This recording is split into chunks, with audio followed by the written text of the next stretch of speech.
Dowman is all alone. This is his kingdom. This is his magic moment. These are Arsenal's points. Teenage kids, sweet 16 and loving it. Now those are things, limbs. Have ever you seen the like? Boyhood dreams fulfilled. He is nothing but a kid with the world at his feet. Welcome back. With me as always, Will Byrne and Peter Drury. Anything else to add? Do you want to add more things there, Peter? Do you want to have one more go at that?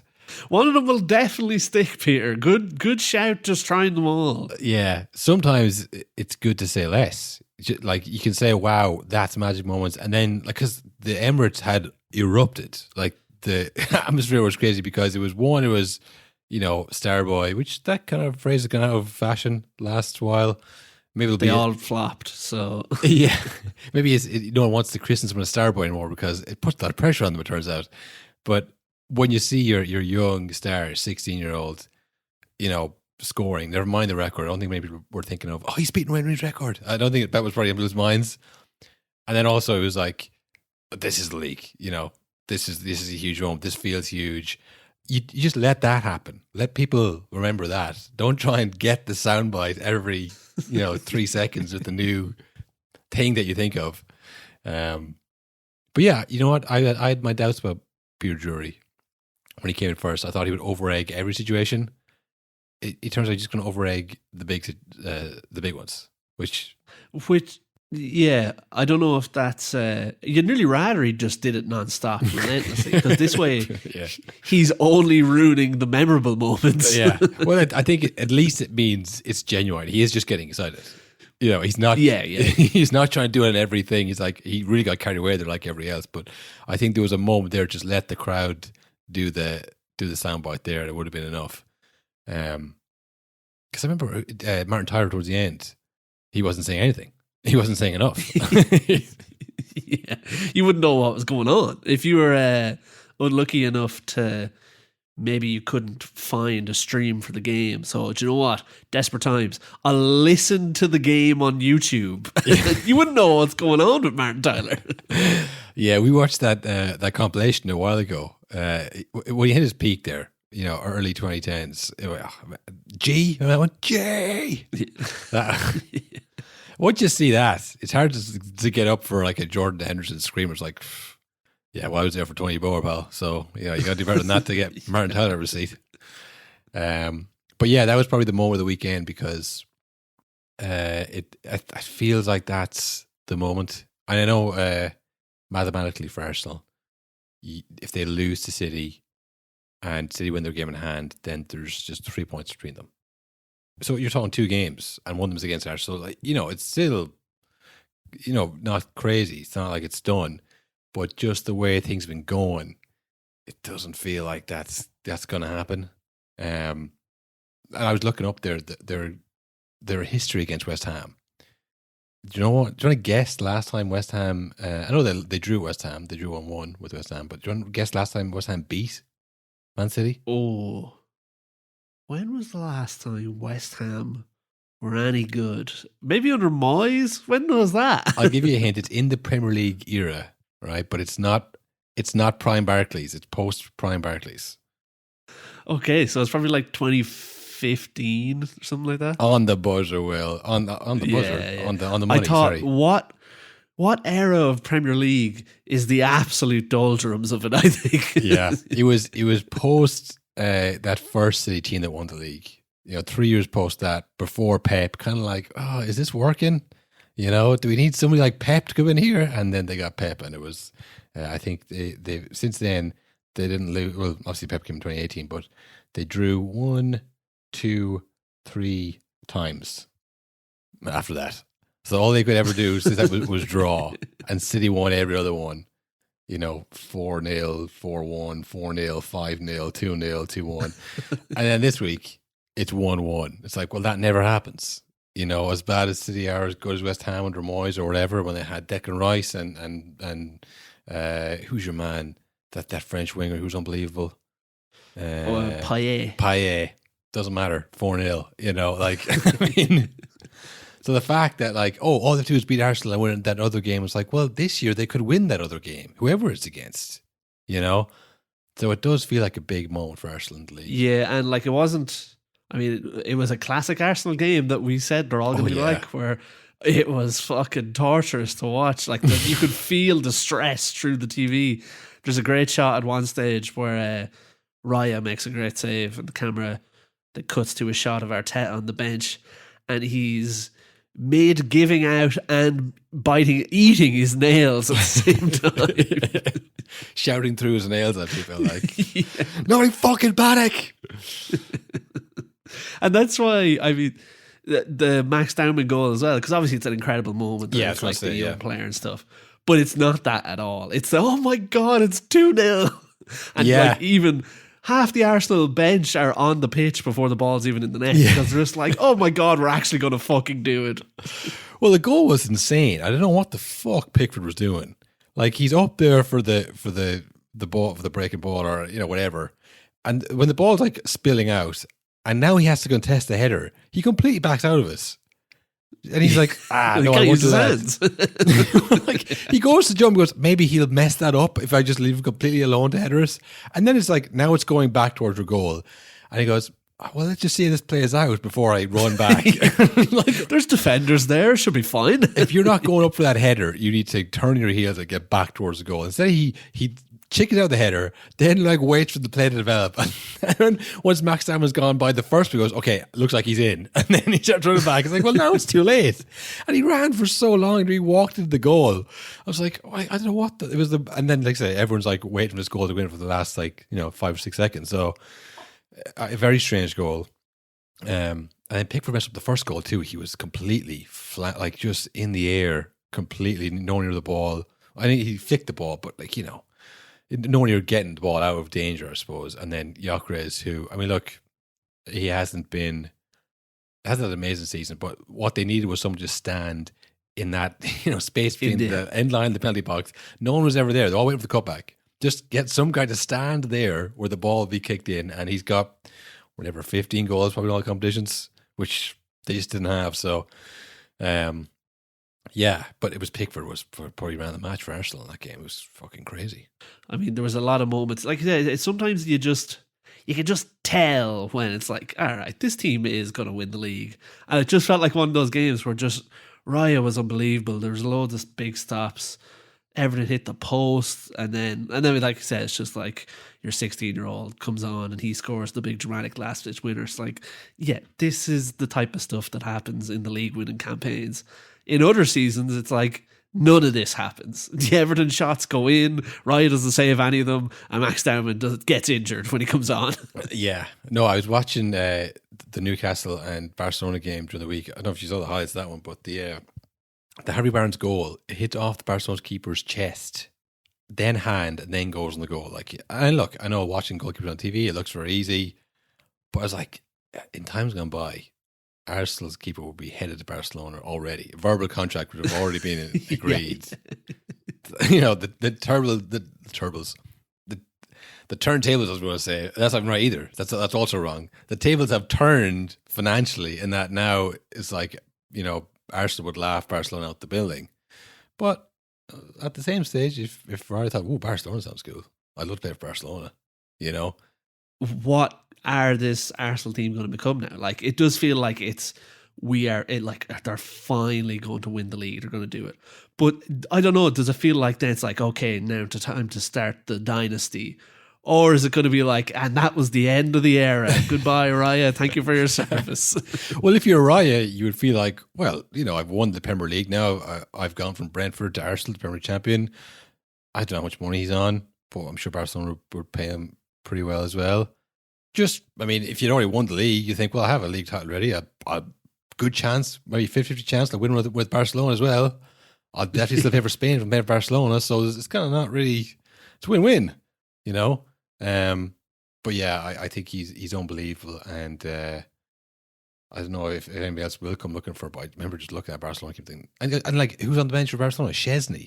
He retired a few years ago. I'm pretty sure he's still hanging around there somehow. So Spanish keeper who's, I think he's like 28, which for a goalkeeper is young enough. So, yeah, watch that space there. But he was unbelievable for them. And I don't know. I mean, there's a lot of talk about player of the year. I know Bruno Fernandes might be on that list, but for Arsenal, like their own player of the year would probably be like Gabriel or Raya, because it's all about the defense, you know. Yeah.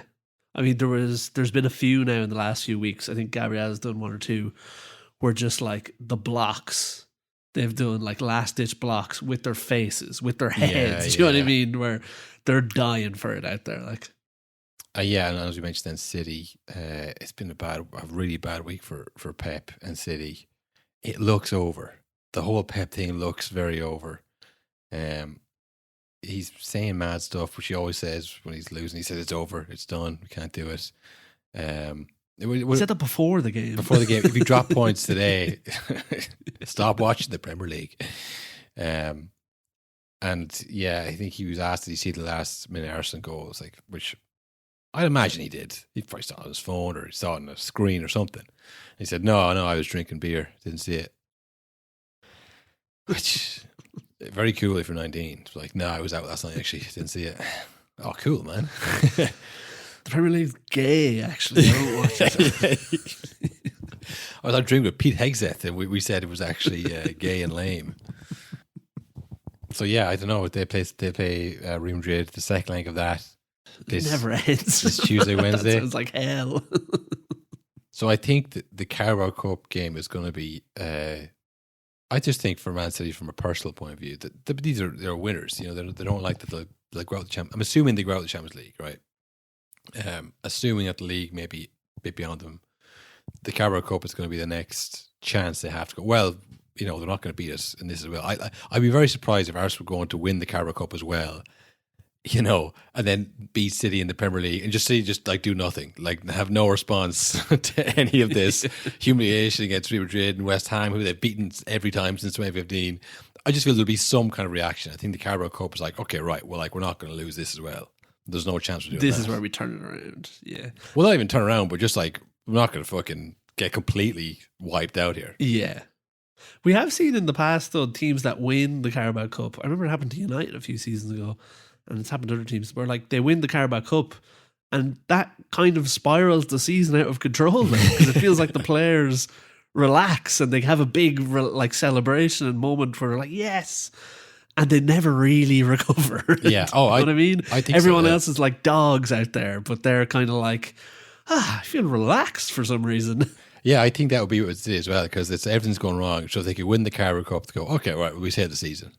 We have a trophy, and then they're not thinking that they're going to win the league anyway, so there's no motivation there, and that would be it. But I couldn't see them go out the Champions League in the first round of the knockouts, lose the Carabao to Arsenal, lose the league to Arsenal, and they're in the FA Cup as well, aren't they? So because they're still taking out for a quad as well. So yeah, I think they'd win it, and that would be their last kind of action under Pep, and he'd be like, "Well, we won another trophy, added to the list. You know, I'm out.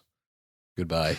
Yeah, and like they really, really, really need Haaland to start scoring again. Yes, he hasn't done it in a while now. It feels like it's been a long time since he's been ripping it up. I mean, remember, he's still the top scorer in the league. Yes, but which feels impossible. Well, like, how many goals did he score in the first few months? He's done a classic move of working really hard Monday and Tuesday, getting all his work done, and then just chilling Wednesday to Friday. The only problem that is, if your manager comes over and says, "What do you work on?" and you go, "Oh fuck, well on Tuesday, yeah, today's Thursday. What were you doing the last 2 days?" Just reading up on stuff. You know, it's like getting ready for the Carabao Cup. I'm getting ready for the Carabao this weekend. Yeah, he started very strong. And that's what I think a lot of people were like, they're going to come good again because Haaland's going to... I think I said that multiple times. That, it's going to happen again. I think when they signed Semenyo as well, they were the only two players in double digits at the time. It's like, well, that's not fair. That's cheating. You can't do that. That shouldn't be allowed. I don't know. Maybe he knows that Pep's leaving and it's maybe the mood is down in the group. I don't know. But he hasn't been going well. I saw a headline for articles like Haaland in uncharted territories. in uncharted territory for the goal drought. I mean, he's been on my fantasy team for weeks, Will. And I don't know anything about fantasy football, so that'll tell you. Yeah, he's one in fantasy where like I'll probably be getting rid of him soon as well. But he's one where every week where you see people getting rid of him, when I saw people get rid of him, it's like, you idiots! Like, have you never seen this before? He's obviously going to make you pay, and he just never has. Yeah. Like the next game, as I said, is Real Madrid, and then the next game after that is the Carabao Cup against Arsenal, and then the next game after that is Liverpool, who we'll get on to later on. But and then after that is Chelsea, and after that is Arsenal. Yeah, so that's tough. that's a tough run for City and for Haaland. Like, there's no kind of easy game there to get you back going again. There's no quick hat-trick coming in those games, I don't think. Yeah, the pressure gets higher every game. And again, they could be out of the Champions League. They may have lost the Carabao Cup. I don't think they will. But, and just in theory, like, the season could really have unraveled in the next 4 games. And then it's like, who cares how many goals you score? Like, the season's been completely down, and they might point the finger at you, I mean, whoever's talking about City, no one points the finger at City, but if they were to point the finger at somebody in a public way, it would be, I guess, be him. But he's the only one that gets it. Remember that when he first came on the scene and had a small blip in form, and it was like, League One movement. What else does he offer? Blah, blah, blah. So, like, yeah, if anything does go wrong, he is the only target. They're not going to fucking bring up Mark Gahey. Do you know what I mean? Well, they talked about Haaland for a while in League One, and I'd say they looked at the clips numbers, Will, and said, no one cares about this. And they just stopped talking about it. Yeah. We've never had any banger episodes with a Haaland title, I think. No, and like, I'm sure the same thing when they talked about Phil Foden dropping forms. Like, no one cares about this. Talk about Garnacho. It's way more interesting to people for some reason. So yeah, I mean, it's not going to get any easier for City. The next 4 games, few weeks now for them, right up until end of April. That's kind of telling season. Is that a phrase? Telling season? What was I trying to say? It's time to tell. Is what you're trying to say. This is there's something I'm missing there. Showing season or fucking, I don't know. Time to squeaky bum time. Yeah, maybe it's not even squeaky bum though. It's just kind of like, this is make or break. I guess these next 4 games. Make or break season. That's a thing, isn't it? Welcome back to Make or Break season. We're calling Will, our newest podcast, coming April 2027. Yeah, we only cover the last 3 episodes of the season. Yeah. That's all for this year, folks. We'll be back next year. All right, it's May. Quick catch up on what happened this season. We got 2 games left. Speaking of make or break, yeah, we mentioned Bruno Fernandes there. He has broken the assist record, which is the Man United assist record, which is more important than the real assist record, to be fair. I think it's the first time I've seen that. Because it was like, he's broken David Beckham's Man United assist record. Like, I've never seen an individual club record being broken as news. Do you know what I mean? It's more of relegated to the club's Reddit page that might happen. I guess the assist number was pretty high. It was David Beckham's assist record, which is only 4, or I guess it was 5 off the official Premier League. Yeah, so I mean, this is the big one. He's in the form of his life. And it feels like he should be able to smash this Premier League assist record. But we've mentioned it before in the podcast. It's a classic one where this particular record is one that it feels lots of players come close to, lots of time to spare, and then they fizzle out. It's a really hard record to actually get. Yeah, it's like the individual quad. As soon as it's mentioned, it's like, oh no, he's not going to make it now. It needs to sneak up on somebody. You need to be like 6 assists away and go, he's miles away. And then you get 7 assists in one game. Oh my God, he broke it. It happened, But like, it was Ozil years ago when they had that really good team with Sanchez and Giroud. And then Giroud like blanked the last 6 games of the season. I think he only needed like 2 or 3 more. And if the ball was put in play, most of the times with Ozil, never happened. And I think we were saying maybe Son or Salah, one of those. I think it was a few years ago. Again, they're on fire, they're coming close, nothing can stop them. Sometimes I think it's like the season peters out for the team as well, Yes, exactly. You're not in it up until the last day, generally. Yeah, whereas United are playing with, I guess, the freedom of they were doing so badly earlier on that like every goal they score, every game they win, it's like, oh my God, can you believe this? I mean, unless you're Roy Keane, of course. I'm sure you saw Roy Keane's comments about people getting too giddy about Michael Carrick. Really, that's about Michael Carrick as much as it's about Man United. He still holds that grudge against Michael Carrick. But I think they're in third now. But they're going better than the teams below them, I guess. So again, mathematically they could get passed by the Aston Villas and Chelsea's.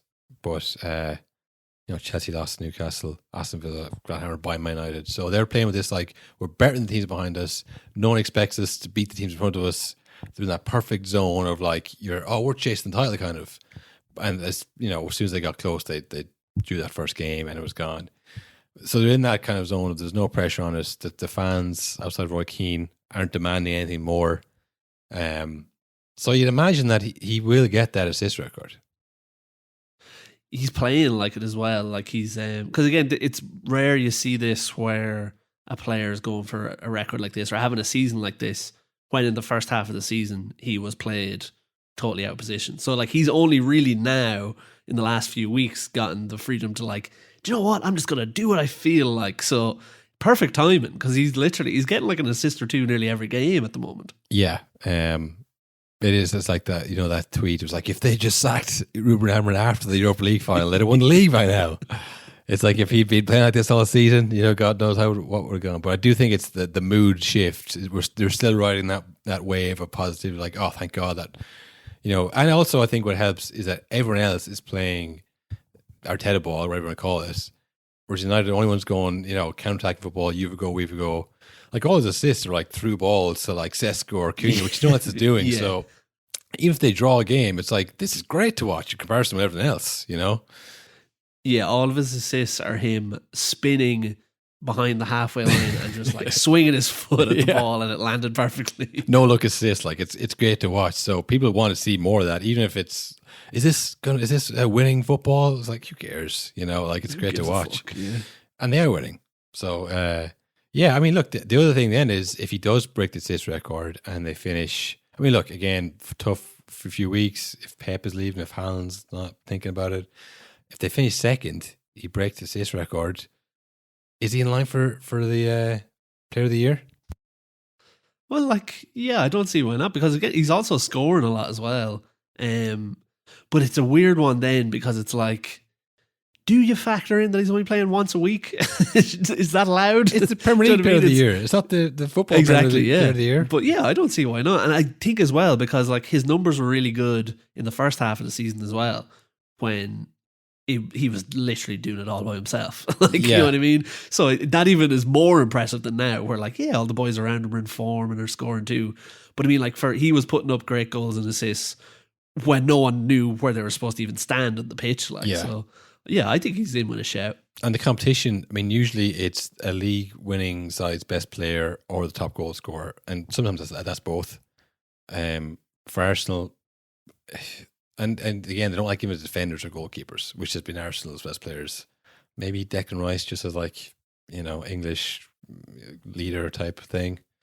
But, City, again, Haaland's top goal scorer, but it feels like he shouldn't be. So there's not. I can't remember the last time I saw him score. There's not stiff competition there. So I mean, it depends how the next 2 weeks go. If he falls short of it, no chance. He has to break the record to get it. But as an example, Will, do you know who got the PFA Player of the Year in 1999, the treble-winning year? Oh, good question. I would have thought like an Andy Cole or someone like that. Mm-hmm. Not a good player. Maybe two good players to choose from. The opposite of this season.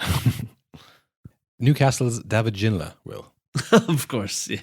Basically, the Bruno Fernandes of 1999, where he was just unbelievable. Yeah. He's so good to watch. He's so handsome.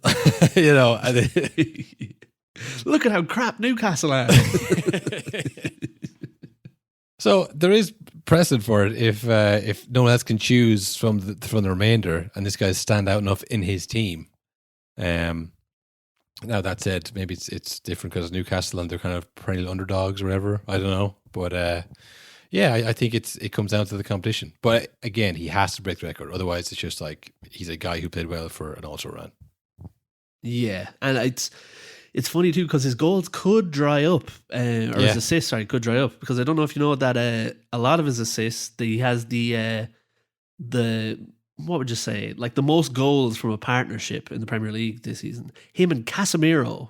Bruno Fernandes Casemiro is the highest scoring partnership in the Premier League this season, because I think Casemiro's on the end of all the free kicks basically and corners that Bruno puts in.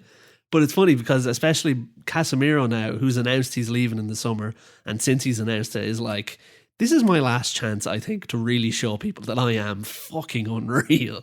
And he's been playing out of his skin. He's one of the first players I've seen who's gone from like a must sell, this is everything wrong at the club, like obviously the Jamie Carragher quotes and that, to after that game at the weekend, Man United fans were chanting one more year at him like he was a presidential candidate. Yeah. Because even through all the bad weeks and days, you always had Ugarte to blame. So it was never his fault directly. You know, there's always somebody worse. Well, get rid of Ugarte before you get rid of Casemiro. So yeah, I mean, it's the shackles are off for Casemiro, but yeah, I suppose speaking of also rans, Chelsea and Newcastle played in. I guess for Chelsea it was a big enough game because they're trying to get that fourth or fifth spot. The real story, not about the game's positioning, it's the pre-match. This. Look, you can't tell this story on top about Liam Rosenior, you know. When he comes in first, people are like, well, this is wrong. This is breaking the fourth wall here on this multi-club ownership stuff. We liked it before when you didn't even really know, but when just like transferring managers, different branches, and then he comes in and he's real manager like, not like football manager, like, you know, line manager, like middle management. Yeah. And he's got the glasses and whatever, you know. But I think the tide kind of turned back, because some of the clips of him being funny and like some of that obviously that penalty he took when he was 18, the Panenka, that did a lot of good work for him. The bad touch, do you know that clip? Well, yeah, that's what started to turn back. Yeah, I don't know, because I think he laughed that one off, kind of. But yeah, I think it's just when Chelsea are going bad, like you don't stand for it anymore. But for anyone who's watched the last few Chelsea games, they've been doing this thing where they make a huddle around the ball before the game. The ball typically placed in the middle of the pitch by the referee for the team to tip off. You know, I feel like I'm explaining the basics of the sport now, but it's all part of the story. This game, Paul Tierney, he was ready for them. He was like, I'm not going to place the ball there. I'm going to be the ball. What are they going to do? Huddle around me as if? And oh no, will I be on camera? Will I be centre of attention then? The referee? I wouldn't want that. And yeah, so they come out to their pre-match thing, you know, gather on the ball. Paul Tierney stand there looking right down the barrel of the camera. Real weird stuff. And yeah, Chelsea obviously are thinking, well, this guy's trying to big dog us. You know, there's 11 big dogs here. There's only one big dog in front of us, so we're going to do the huddle. It's about him. It's about the ball. And you might think, why is he talking about the ball so much? It's not me saying this. It's Liam Rosenior saying this, as he mentioned after the game. My players made a decision that they wanted to be around the ball, to respect the ball, and show unity and leadership. That is not my decision. That was a decision between a leadership group and a team. There is nothing that they're doing with that huddle that is disrespectful to the opposition. And do you know what's amazing? Before the game, it wasn't me. We had a meeting with the referee. My assistant goes in. The first thing he talks about is our huddle. And he says about when I complained about Arsenal being in our half. It wasn't the goalkeeper coach that was in our half, and people who were at that game at Arsenal know why I said what I said. We're not being disrespectful to the opposition. If Paul had focused more on his job, which was to make the right decision, we have a penalty today. A lot to unpack there in that one. What the hell is he talking about, first of all? What is this manager speak bullshit? And also, first thing to unpack, he said it wasn't me who said this, it was the players and the leadership group. Whenever I hear leadership group, I think, oh no, yeah, that's never good. Yeah. I've put the power of the club into the hands of the millionaires. Yeah, into some a select group of egomaniacs, footballers, you know. It's not that footballers are egomaniacs, it's that power corrupts people, you know. There needs to be a hierarchy of like, listen, I'm middle management, Todd Bowley's the face of this, and then there's like a whole Clear Lake. That's the thing. You're just the guys who work here. You're well paid, but, you know, we can sell you, we can, you know, whatever. You give them little leadership group things, that's when they start to go, you know what, I don't like this Rosenior guy. You know, we're the leadership group after all. You know, this is how you get ousted, Liam. You know, I know he thinks, well, I'm empowering them. You're not. You're giving them too much power, and they're going to get rid of you. You need to split them apart. You need to turn them all against each other every week. Yeah, you need to have them like at each other's throats, trying to get each other off. Like that story of Andy Cole and Teddy Sheringham never speaking. Yeah. That's how champions are won. You know. So yeah, I heard that first. Like that's crazy, and then he after that, you know, be the ball, see the ball, respecting the ball thing. He then goes, and by the way, if Paul Tierney had fucking done his job in the first place. Which, you know what, I agree with. He was interested in being on camera, and the penalty, yeah, I mean, it's one of those kind of... He could have gotten out of the huddle. He could have said, sorry, I'll squeeze out. This is weird. I'm going to squeeze out with the ball. Do you know what I mean? I don't think Chelsea would have stopped him. Oh, with the ball now. We're doing a thing with the ball, yeah. But you can't be stopping him from leaving, though. That could escalate really quickly. Oh, that would have been good. If the huddle forms, he picks up the ball and throws it out, and now he's surrounded by, you know, well, I guess 11 meditative men, very meditative, focused on the ball. Would they, you know, be peaceful, or would they turn on him? I don't know. This was the other part as well of, again, how performative the huddle seems to be, because as everyone saw, you know, the camera's spiking down Paul Tierney's eyes, but behind Paul Tierney, Cole Palmer is looking directly at the referee and thinking, what the fuck is he doing here? What's going on? Cole Palmer's not listening to a word of the huddle. His ears aren't even pointed toward it. Yeah, Paul Tierney, he was getting a bit bantery with Cole Palmer, who he was talking to. He was like, oh, this is a bit mad, isn't it? You know, and Palmer was like, yeah, well, yeah. I mean, Palmer didn't say anything. He just kind of stared at him like, you are a twat for being here, by the way. You look like a fool. Yeah, like we're doing our thing, which we've done the last few games. And I, in that interview with Rosnier as well, he said that he mentioned to him, first thing he talked about our huddle. So it was a premeditated thing by Tierney, who was like, right, I don't like your huddle. And what you said about Arsenal, what you said about Arteta and the defensive coach, you've gone down in my estimation.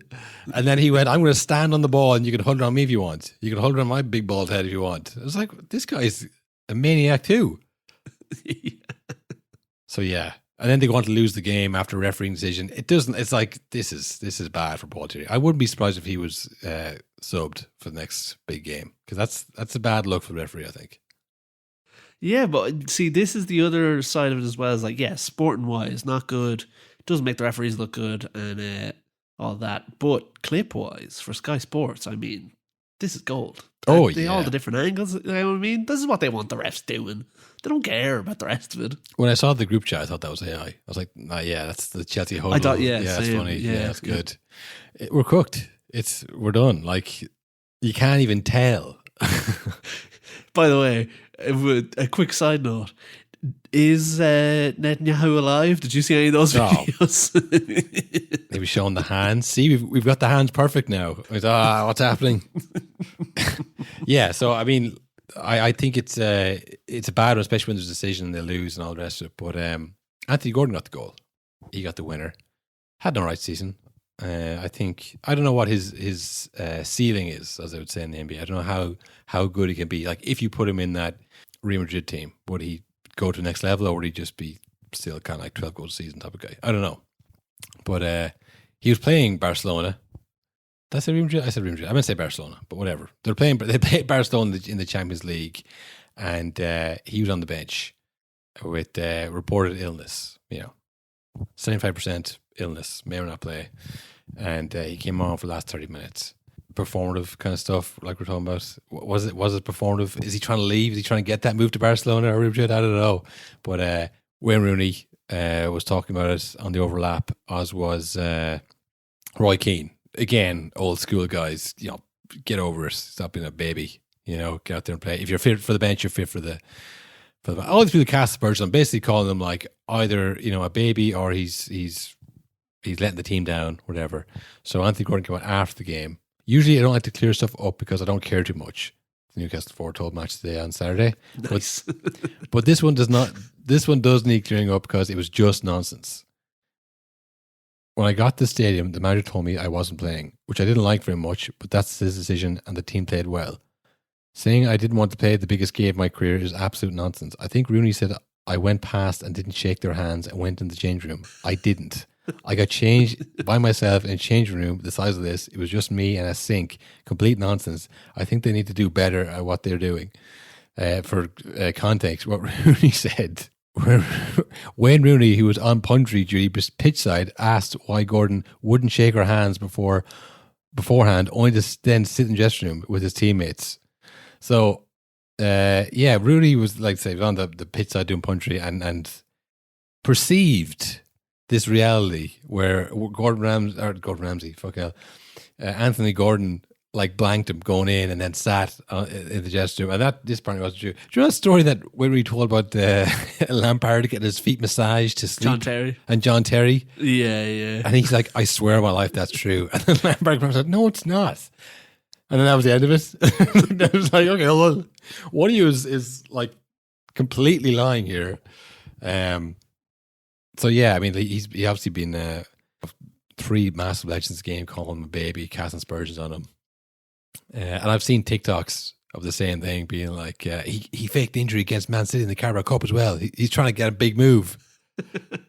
I go back to my original point where I'm like, I just don't know if there is a big move on the card for Anthony Gordon. I don't think there's anywhere else to go.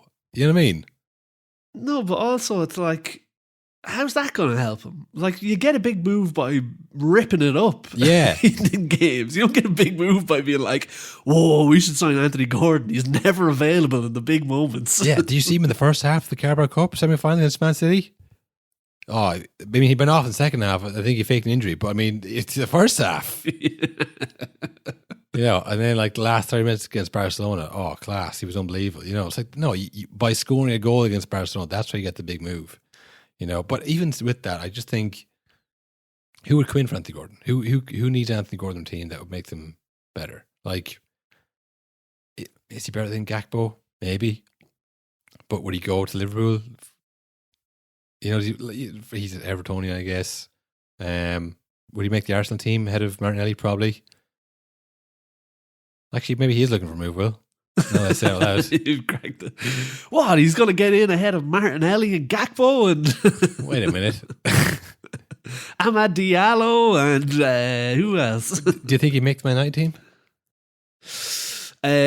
Funnily enough, I do think that's probably one of the few teams, because I mean they have like the front three is pretty sorted, and then they have. Who's on that right side? That's he play. He kind of plays on the right and cuts in. Mbumu or Amad Diallo. So like they have 2. He's not getting there. But that's what I mean. He's not like next level player Anthony Gordon playing for. Yeah, he's not David Ginola, Will. Yeah. He's not going to get player of the year this year. So I just think this is all kind of like a weird thing. Like, okay, remember Alan Shearer? He was like, it would take something extraordinary for me to miss that game against Barcelona. He's a fan. He's looked at this, being like, he wishes Anthony Gordon was playing more so than anything else. But Roy Keane and Wayne Rooney go, I'm like, don't know what that was about. Seems weird to me. You can't just say that. Like, we know now they've gotten so many things wrong in the course of the overlap, or they've been that they literally just like decide themselves what's going on. Do you remember when they said that? That AC Milan team definitely on drugs. Like, I thought that was going to hit the fan, but nothing ever came of that, which kind of implies guilt. It's easily disproved, yeah. But it's that if you don't address these things, that was kind of the old style. Don't address the rumors, don't give them any credence. But Anthony Gordon felt he needed to top of this nonsense because, it's just, I don't know what they're trying to say about him. But my boy Anthony Gordon. Like you said, Rooney was doing on the pitch punditry on that one as well, which is like that does set up a lot of like trouble. It feels like there was one last week that we totally missed. Did you know they had Ange Postecoglou doing the punditry on the pitch for the Tottenham Atletico Madrid game. No. He wow. shouldn't be there. That's surely like distracting for the Spurs players. Well, for any of that was in Atletico, I suppose. It was in the Tottenham Hotspur Stadium. Well, he's not allowed in. Check the list. He's banned. Yeah, he's barred from here. He's not after what he's had in the overlap. Yeah, I'd be surprised if he's on the return leg punditry team. But yeah, Tottenham played Liverpool, and it was Dr. Tottenham coming to save Arsenal season, and it looks like it's Dr. Slotty Too Hotty coming to save Tottenham's. I mean, they've lost to Fulham, Atletico, Arsenal, City in maybe not City, but they've lost Everton in the last few games, and then just a typical performance this year of Liverpool, where they're really good, they have chances, they're kind of messing around with it, and then they concede a goal they shouldn't, and it's like, oh yeah, 1-1, more points dropped. A very particularly sad Szoboszlai afterwards. Do you know what? I like, ever since the Ireland-Hungary game, where he was a bit spiteful after it and liking posts about Parrott missing penalty and stuff, I do enjoy seeing him a bit downtrodden. Yeah, you can play the Kevin Doyle clip there. Still got that yet, Sorry, baby.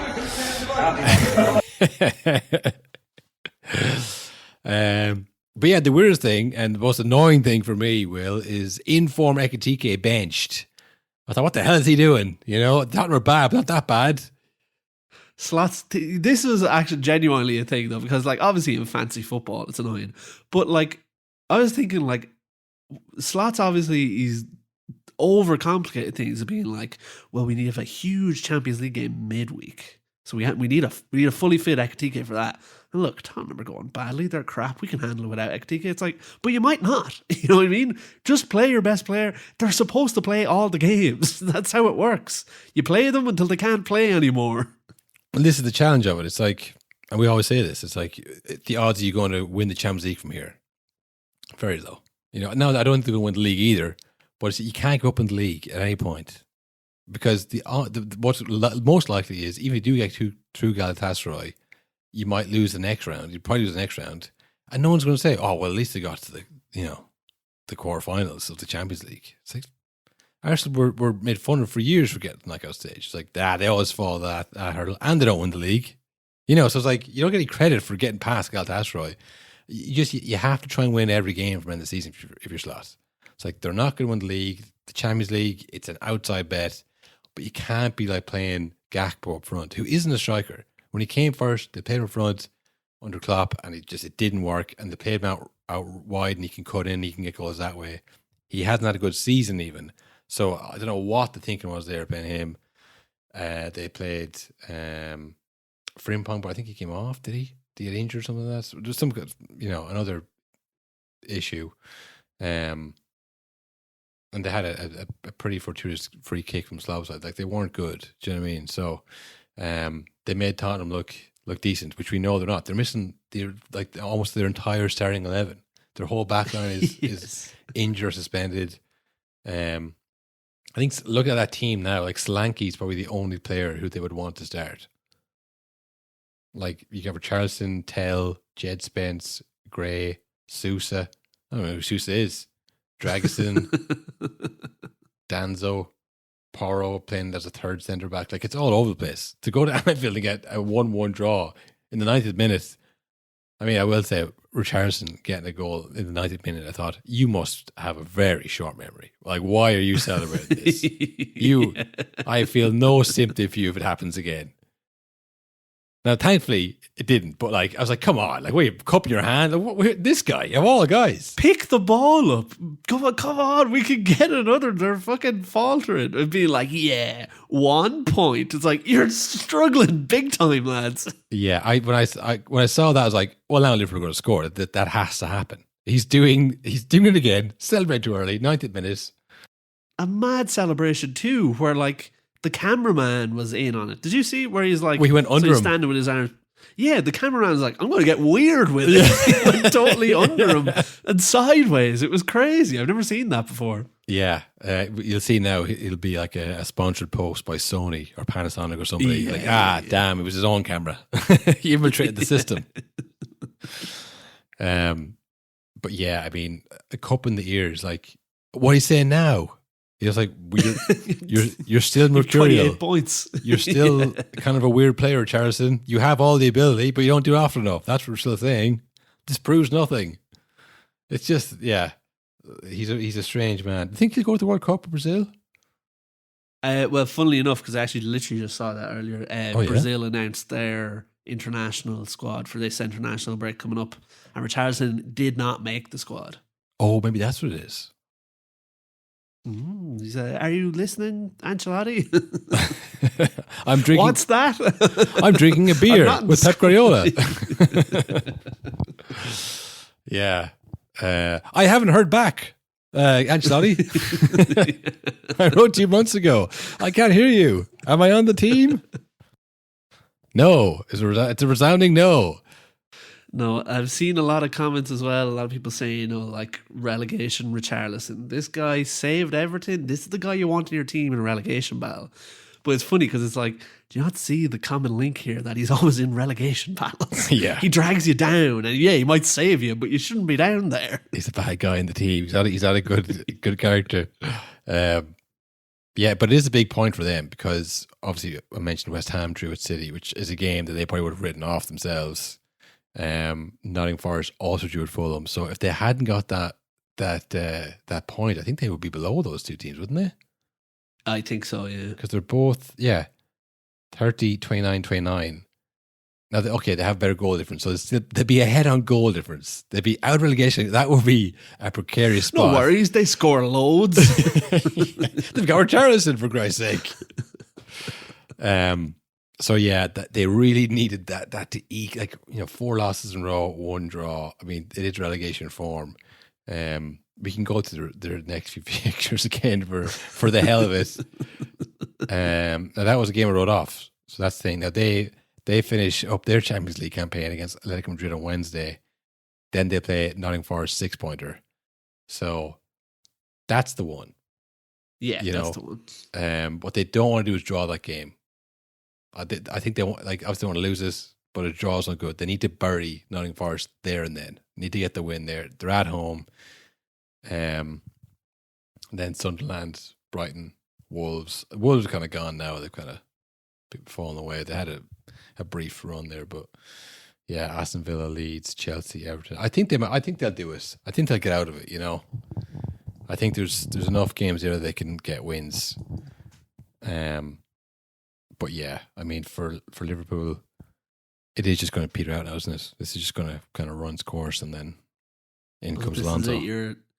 You're thinking about Galatasaray on Wednesday, so you don't play your striker, and then you drop points in the league. But in the league, I don't know if you saw, Aston Villa were 11 points ahead of Man United when Carrick took over. But they've been going so badly, so they're teams are flying down the table, up the table. If you just win a few games, you can come fourth, more easily than other seasons. It feels like. Yeah, I think the Man United comparison is a good comparison. And we've probably mentioned this so many times from watching the games closely over the last 5 years, because usually you can watch your own team and you see the results, but my main takeaway from professional sport, having watched the games closely, is that it's 80% buy-in. If you think this is a waste of time, it really shows. But if you think this is actually good, we could go somewhere with this, it changed everything. United at the start of the season, that was the game that you looked at, oh, that's 3 points for any team, because they're so bad, they can't score, they can't defend, they're bad midfield, and now they're just hammering teams. You know what I mean? And Tottenham, the same thing. It's obviously the Frank thing slowly kind of ebbed away from the fans to the players, and then this Tudor guy's come in and he's like, this is the most sorriest group of players I've ever had the misfortune of laying my eyes on. And it's just they hate him, and it's not working. And he would have been sacked if Sean Dyche had taken the job. Yes. And I mean, I think he would have been sacked if they had lost that Liverpool game. That is what it felt like. and there was lots of talk of Spurs are looking, they're going to try to find anyone who's available. But yeah, then he got a point. So he's like, okay, maybe we'll see what he can do. It's like, but what if he loses next week? you've lost another precious week. Yeah, but this thing now, can he parlay this draw into a feel-good factor? He doesn't feel like a feel-good guy. No, I feel he's quite probably analytical and quite matter-of-fact, being like, this is what we need to do to achieve the goals. And if you're not prepared to do that, then we're not going to get them. And like, you hear that, Archie Gray? Yeah. You know what? I feel like he would be the kind of guy who would bring up Archie Gray's transfer fee in a team meeting. You know, I think that's he'd say something like that, being like, you know, the great Archie Gray. You know, teenage kicks, Archie's kingdom, Archie's comic book world. You know, and I think if that doesn't work for you, that's all he's got. He's not got the, listen, Archie, I'm just making funny in front of the other guys, don't lose face, you know, but I think you're one of the best players in the world. You're the best one. I think you're the best guy I've ever seen. Tell. Don't tell the other guys. Don't tell I can't lose face in front of Mickey Van de Ven, but I think you're one of the best. I think you should be captain. We know what Mickey's like. Yeah, listen, he'll have me out of here in a week. You know what Mickey's like. I know what Mickey's like, so we don't have to worry about Mickey, but you're one of the best players. He's I'd say he's a more kick up the arse kind of a guy. But yeah, I guess for some of the Tottenham players, like they think, oh yeah, I'll be out of here. But for some of the other ones, the Archie Grays or whatever, you know, you do think it would be good for my career to stay up. You know, I think the best thing for my career would be for Tottenham to stay up at least for one more year. And like when they scored that goal against Liverpool there, that is the first taste they've had in a long time of any kind of like victory or success or joy. But that's the first taste they've had of like, we're winning the relegation battle. That probably feels pretty fucking good. That probably feels like, oh, I'm ready to battle for it now. Do you know what I mean? Let's do this next week. And it can be done. You know, now, like I said, they have to play Atletico Madrid one more time. So that's not going to help any morale, I wouldn't say. Yeah, it's going to be tight. If I had to put money on it now, I think I would say Nottingham Forest will go down.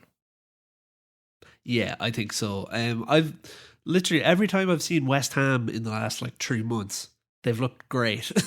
And they've been really unlucky not to win. Like, I think they're really good. They'll be fine. Yeah, I think they are like Tottenham. It is probably one of the worst Tottenham teams ever. Well, we'll say in the Premier League. I don't know ever, but you know, it doesn't help that the starting 11 is out injured. Oh no, like if they had the starting 11, it wouldn't be. But team, the players they have available is the one of the worst starting 11s they've probably ever produced since 1992, whatever. So, but they are still a pretty good team to go down all the same. You know what I mean? It's always a way. If you got a couple more players back, I think 8 games they have to go. This is the team. This is who you have. So, yeah, they are bad, but I think maybe Nottingham Forest slightly worse. Slightly worse. I mean, I don't know what the story. Are Nottingham Forest, did they win their Conference League? Are they in the Conference League? No, Europa? They're playing Midtjylland on Thursday. Oh yeah, they're a goal down in the first leg, yeah. So like I could see Nottingham Forest going further in the Europa League and Spurs going out of the Champions League, and then that makes life a bit easier for Spurs. Yeah, so that's your kind of your Premier League roundup, I would say. That's our next show after Time to Tell. It's just we go back again, Premier League roundup. It's better for the SEO if they're divided into separate shows. Yeah, it'll be funny when we're in our 50s, when we have just our kids are grown, and we have time again. We go, hey, should we start the pod up again? Podcasts were banned in 2032. You know this. Like I know. Underground. So, we can't podcast anymore after the Mind Wars. Yeah. Yeah, well, we missed the gold rush. This is like going to being in the gold rush, like one of the first ones there and finding nothing. We went the wrong way, yeah. Just in the wrong cave, like in the wrong ravine. It's like, fucking, how do these fucking pickaxes even work? I'm not getting anything out of this. But yeah, as I also mentioned, Champo Ligo is Tuesday, Wednesday this week. English teams in the mud. So, yeah, 2 of the 3 might get out of it. But it could be a clean sweep. Could be no English teams out. It could be the greatest week in the history of English teams in the Champions League if they all turn it around. Yeah, the remontada of English teams. But I think it's good if some English teams get knocked out. You know, if they all get knocked out, well, certainly in this, part of the world, people go, Premier League is actually, or Champions League is actually terrible this year. I hate the new format. New format's crap. I actually like the format, but now I actually think it's ruined it. It's ruined the whole thing. How are PSG still in it? Didn't they lose a game? They shouldn't be losing games.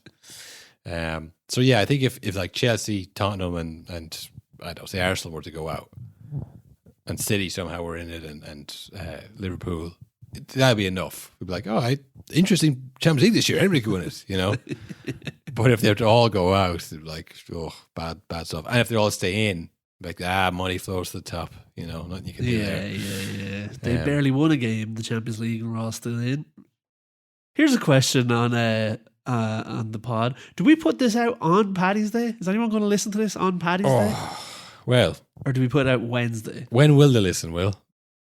Yeah, who gives a fuck, actually? Who gives a fuck? No one's going to listen to this anyways. As soon as we mentioned Netanyahu, and here we go again, and they went, turn it off. I knew we were right to shadow ban them. Yeah. So yeah, look, happy Paddy's Day if you're listening, if you celebrate, and we will see you Friday for Champions League action. Mm-hmm. Reaction to it, not live on the channel. Not live. You surely know by now how it works. Yeah, see you for more no nonsense on Friday. Yeah. Good luck. No, honestly, that is nonsense. Nonsense. All nonsense. They say many garbage things. You don't know what you're going to get. This is a total, shameful, disgraceful piece of nonsense. He was balls off it yesterday. You'll learn a lot more if you listen rather than talk all the time. No problem.